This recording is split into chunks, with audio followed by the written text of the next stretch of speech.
in these contexts, and something that you might want to know, which we'll get into some other time in the fall, is that a lot of Asian or people of color contexts share narratives through stories. So instead of getting to the point, like this is what I want to get there, we usually go like in cyclical circles to get to a point. And sometimes those who are accustomed to like get to the point, what's the outcome, what's our action, might be thinking, okay, where is this all going?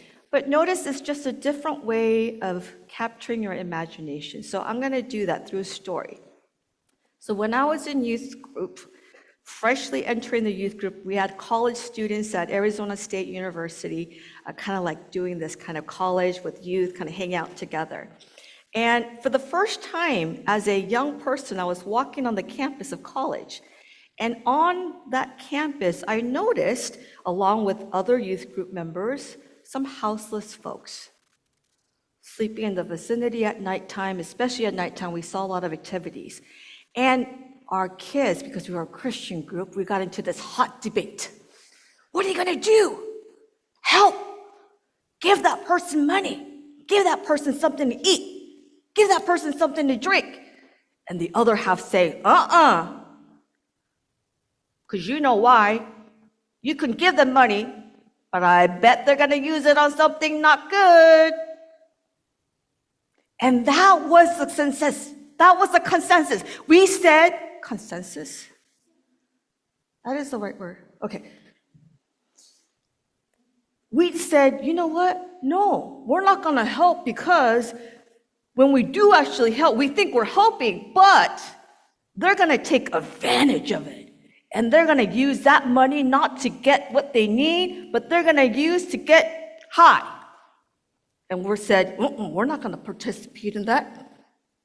And we made ourselves kind of break away from that. Now, if you are a youth pastor, in that moment, how would you respond?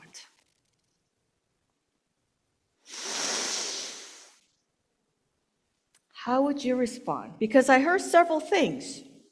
Because I used to think, kind of like what we said, I'm not gonna catch the fish, right? You're gonna teach somebody how to fish. There is that notion. But what would you do? Does the individual who you do not know, does he, she, they not have the right to decide on themselves what they need at that time for their own choosing, whether it is to get goods or not? Why are we the gatekeepers? So here's what we're going to do. Instead of forming a large groups, I'd like you to get into a smaller group of how do you see yourselves being numb? How are we numb? Sometimes I have to turn off the news on purpose because you get overloaded stimulation. But I'm not doing that to not feel, because that's what we're encouraged to do. Systems will continue to tell us you won't feel better until this group is completely out. You won't feel better until this is resolved. You won't feel better until these people stop talking about certain things. I don't have to go into details. But the question does come back to us. How are things profiting from us? How are they selling Band-Aids for our trauma? And they still have us pit against one another. So, what do we need to wake up? That is the question. Do you hear what Jesus says here? And the rich man, interestingly, he doesn't see Lazarus any different once he's in Hades. Did you notice? Even in Hades, he recognized who Lazarus was. So the rich man knew who Lazarus was, just didn't call on his name. But when he needed, he said, tell him to come and comfort me because I'm in hell right now. Did not see it. Did not see Lazarus. And so he says, I gotta go tell the living 5 brothers, my siblings that are there, only if they knew. Only if they knew, then they would live differently. And says, not even the dead can convince. Meaning, if you already died or had a near-death experience, then would you wake up? Do we need to have a complete life reversal to know what is really important? Or do we...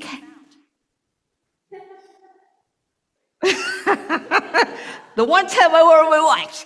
Or can we be wise enough to know what we already know? And it isn't what we already know, but it's what do we do with it?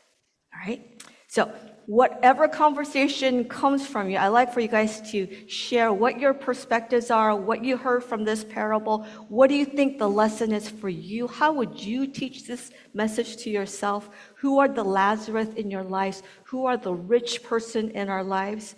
They're all connected to us. And I want for us to be able to fish that out and share. And if you notice that you've been sharing a lot more in other Sundays, maybe this is a week, you might want to hold back for other people to share more.